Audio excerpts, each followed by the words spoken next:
विरति विरंचि प्रपंच वियोगी। जो आपको गुरु ने मंत्र बताया है तो उसका जाप पहले वाचिक जाप बोल बोल करके आप करें, कोई सुने ना। फिर आपके ओष्ठ हिलेंगे, जिह्वा हिलेगी, उसको कहते हैं उपांशु। और मन ही मन जो जपते हैं उसको कहते हैं मानस जप।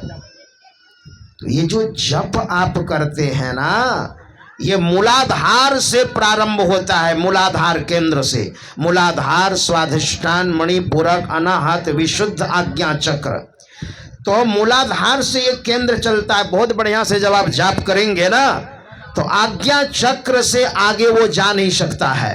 ये वाचिक जाप, स्थूल जाप जो है आज्ञा चक्र के आगे जा नहीं सकता है।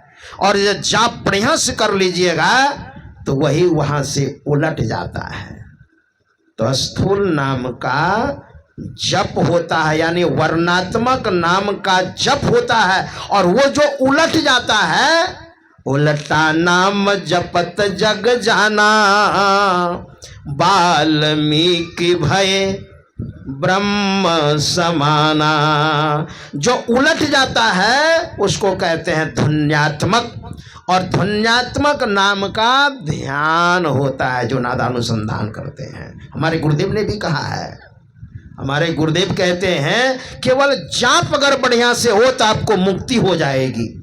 जब की बात मैं नहीं कहता, महर्षि में पदावली पढ़िए आप। सर्वक्षण गुरु मन जो में ही रहे हो, तो निश्चय निर्वाण होय संत सब कहे हो। एक बार मैंने पूज्यपाद बाबा साहिब स्वामी जी महाराज से कहा, हुजूर मैं जब जाप प्रारंभ करता हूं तो जाप करते करते सीधे थोड़ा ध्यान बढ़िया से होता भी नहीं और सीधे मेरी दृष्टि वहीं चली जाती है। मैं क्या करूं, फिर माना ध्यान बढ़िया से करूं? कहा नहीं, जिसके लिए तुम कर रहा था वो तो हो ही रहा है, तो एकदम लगा दो। जप ध्यान जो हम करते हैं दृष्टि को टिकाने के लिए, और दृष्टि जब टिकेगी ना तो भीतर से आनंद फेंकेगा, सुख फेंकेगा, है ना। भीतर से जैसी दृष्टि सीधी होगी भीतर से सुख फेंकेगा। सुख देखो रे भाई। तो वर्णात्मक नाम का जप होता है और ध्वन्यात्मक नाम का ध्यान होता है ना। यही ओम है। हमारे गुरुदेव कहते हैं इसी ओम का भजन करो जिस ओम का भजन आप करते हैं, लेकिन थोड़ा समझ करके कीजिए। एक बार कांवड़ियों ने सुल्तानगंज से जल उठाया तो कांवड़ियों ने क्या कहा सरकार से जानते हैं? मेरी मुरादें पूरी करो, गांजा भांग फ्री करो। और दूसरे दिन अखबार में निकाला, मेरी मुरादें पूरी करो, गांजा भांग फ्री करो, और टन टनाटन गांजा टान, एक टान में बाबा धाम। देखिए एक ही बार खींचेंगे बाबा धाम पहुंच जाएंगे। उनको ये नहीं पता ज्योतिर्लिंग है, प्रकाश स्वरूप है। हमारे गुरुदेव ने श्रीमद् भागवत का निचोड़, हमारे गुरुदेव ने बहुत अध्ययन किया था। एक बार मैं पूज्यपाद शंसी बाबा के पास बैठा था, बहुत बचपन से कुप्पा घाट में रहा, दोनों महापुरुषों का बड़ा सानिध्य प्राप्त हुआ है। तो पूज्यपाद शंसी बाबा के पास में बैठा था और कुछ मन में होता था ना तो पूछ लेता था। तो मैंने कहा, कुछ ऐसा पूछ रहा था, वो समाधान कर रहे थे, जिज्ञासा का समाधान कर रहे थे। उसी में उन्होंने कहने की कृपा की और बड़ी चाव से, बड़ी श्रद्धा से, बड़े प्रेम से वो व्याख्या कर रहे थे। कह रहे थे गुरु महाराज ने संस्कृत के ग्रंथों का इतना अध्ययन किया, एक हाथ नीचे था दूसरा हाथ ऐसे ऊपर था, और गुरु महाराज को जहां जहां अच्छा लगा वहां गुरुदेव अंडरलाइन किए हुए थे, रेखांकित नहीं, हम लोग चिन्हित कर देते हैं जो मुख्य मुख्य बातें होती हैं, तो गुरु महाराज अंडरलाइन किए हुए थे। और वे सारे ग्रंथ पूज्य श्री ने कहने की कृपा की थी, वो सारे ग्रंथ मेरे पास है। तब ना हमारे गुरुदेव ने कहा था, मैं अपने विचार में इतना दृढ़ हूं कि मुझे कोई डुला नहीं सकता है, और मेरे विचारानुकूल जो चलेंगे वे भी दृढ़ होंगे। और जो मेरी रचना पसंद नहीं है अपनी रचना करें। ऐसे स्वतंत्र विचारी कितने गिरे हुए हैं, अपने विचार में इतना मैं दृढ़ हूं। ऐसे इस घोर कली काल में ऐसे महान संत कहां मिलेंगे आपको। जिस प्रक्रिया के द्वारा उन्होंने आत्म साक्षात्कार किया है वही प्रक्रिया अपने शिष्यों को उन्होंने बतलाई, और उनके शिष्यों ने जो प्रचारक हैं जिनके अंदर योग्यता है उनको कहा भाई जो समझना चाहे उसको समझा देना ताकि वो भी भक्ति करे, उनका भी आत्म कल्याण हो। ये आप इसको समझ करके कीजिए आप। अच्छा, आप दुर्गा पूजा करते हैं, दुर्गा मैया कौन है? आप जल पी करके करते हैं, फलाहार करके करते हैं, नमक के बगैर खा करके करते हैं। क्या दुर्गा मैया खैर नहीं कुछ करने की अपेक्षा कुछ कर रहे हैं तो अच्छा कर रहे हैं क्या? हमारे गुरुदेव भी शुरू में कांटी गाड़ करके भोले बाबा की पूजा करते थे। पूज्यपाद संतसेवी बाबा भी भोले बाबा की पूजा करते थे। पूज्यपाद शाही स्वामी जी महाराज भी भोले बाबा की पूजा करते थे। हम लोग तो हिंदू हैं और हम लोग तो आस्तिक हैं, लेकिन जब समझ गए तो समझ करके भोले बाबा की पूजा करने लग गए। सारे ग्रंथों का जो निचोड़ है श्रीमद् भागवत आप पढ़िए, जिसमें 18,000 श्लोक है। हमारे गुरुदेव ने अध्ययन किया और हमारे गुरुदेव ने कहा कि भोले बाबा कहाँ रहते हैं। भोले बाबा देहस्था सर्व विद्याश्च, देहस्था सर्व देवता, देहस्था सर्व तीर्थानि, गुरुवाक्येन लभ्यते। ज्ञान संकिलिनी तंत्र में वर्णन है। सारी विद्याएं कितनी हैं? वैसे तो विद्याएं अपार हैं। सारी विद्याएं, सारे तीर्थ और सारे देवता, लेकिन क्या कहा? गुरु वाक्य न लभ्यते। गुरु के हवाले है, उनके पास चाबी है। गुरु से संपर्क कीजिए, लेकिन हाँ गड़बड़ सड़बड़ गुरु से संपर्क मत कीजिएगा, है ना। नहीं तो हम दो महात्मा 1990 में कुप्पा घाट जब छोड़ा तो चले गए हिमालय। वहां पर मिल गए बहुत सारे महात्मा, हमसे दीक्षा ले लो, हमसे दीक्षा ले लो। सोचा छोटा छोटा बच्चा है और गेरुआ लिए हुए थे।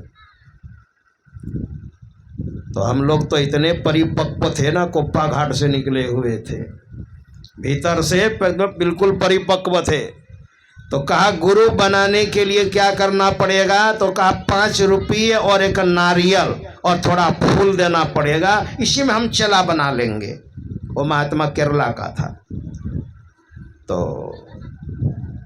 हम लोगों ने कहा ओ वही गुरु आप हैं क्या? पान दिया, फूल दिया और दिया पैसा, 3 फूक फूक दिया, बाघ हो या भैंसा। कान में फूक दीजिएगा, वही गुरु है क्या?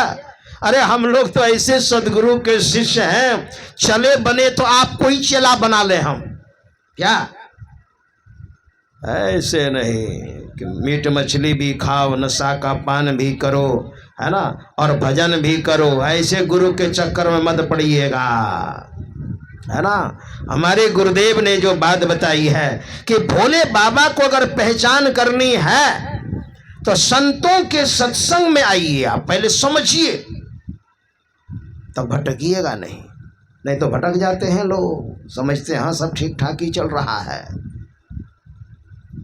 हमारे गुरुदेव ने कहा आपके शरीर में सारे देवता हैं। संक्षिप्त में श्रीमद् भागवत का निचोड़ हमारे गुरुदेव ने अपने प्रवचन में सुनाया है, वो मैं आपको सुनाने जा रहा हूं।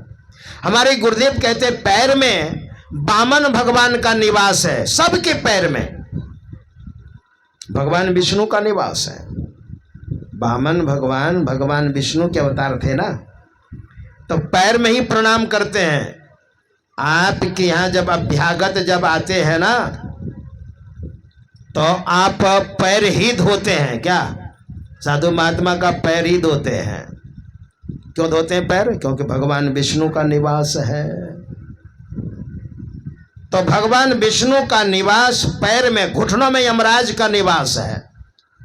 बहुत बार लोग घुटने में ही प्रणाम कर लेते हैं, झुकने में दिक्कत होती है ना, तो घुटने में प्रणाम कर लिया। और घुटना में प्रणाम कीजिएगा तो यमराज है, देंगे मुदगर।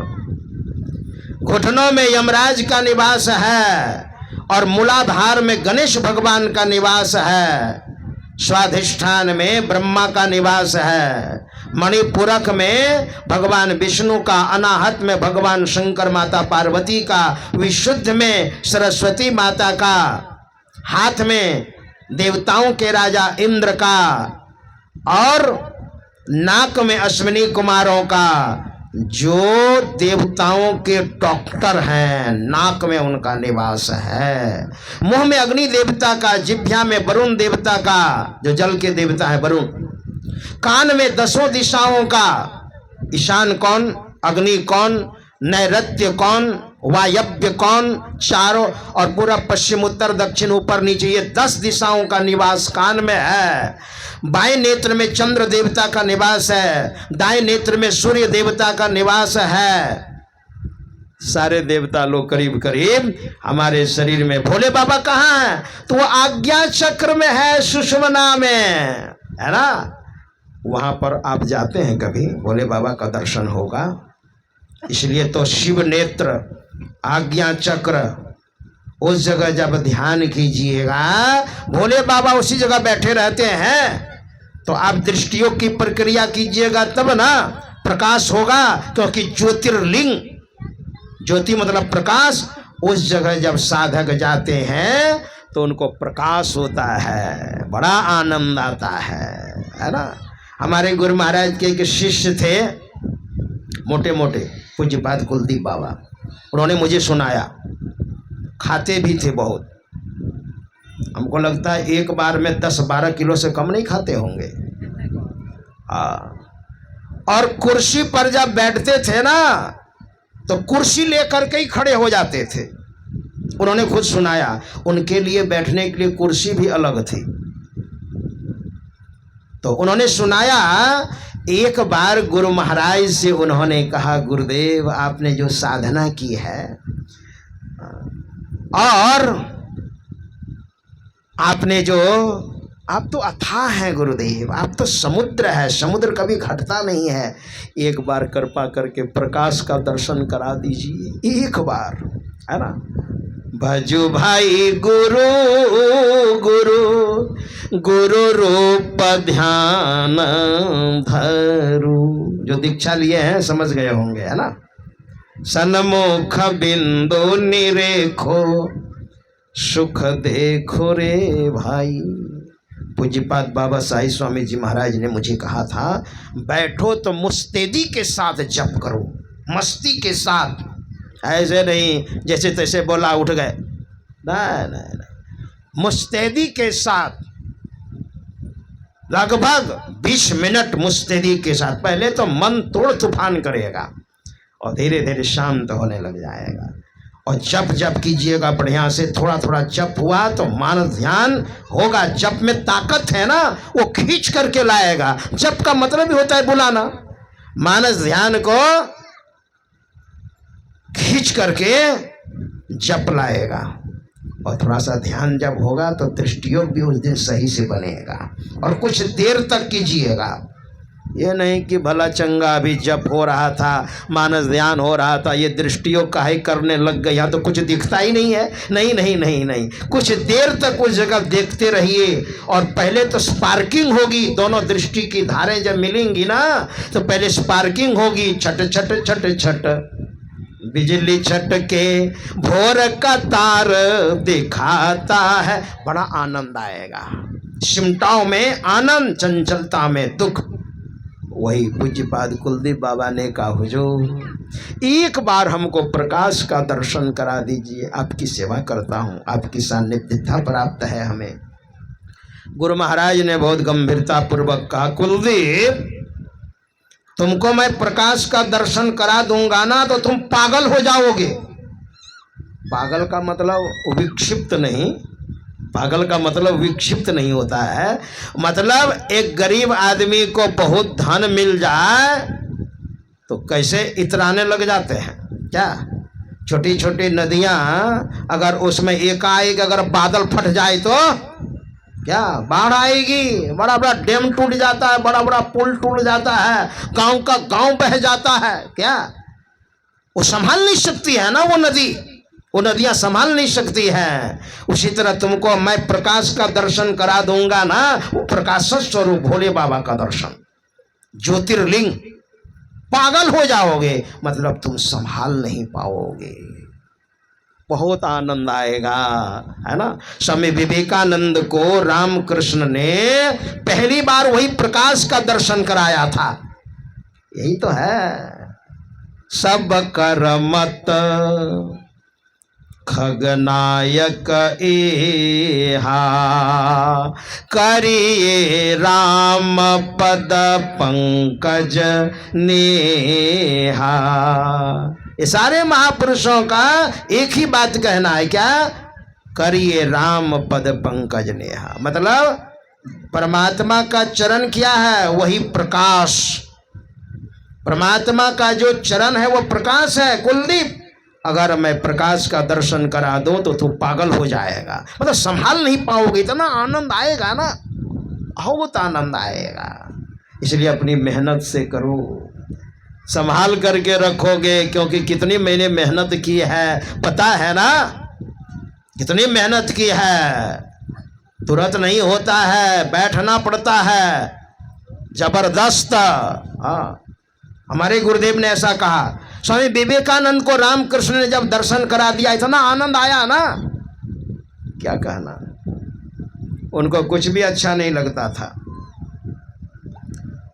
जब वो कलकत्ते में पढ़ते थे और जब आए विद्यार्थियों के बीच में, तो जानते हैं विद्यार्थियों के बीच में उनको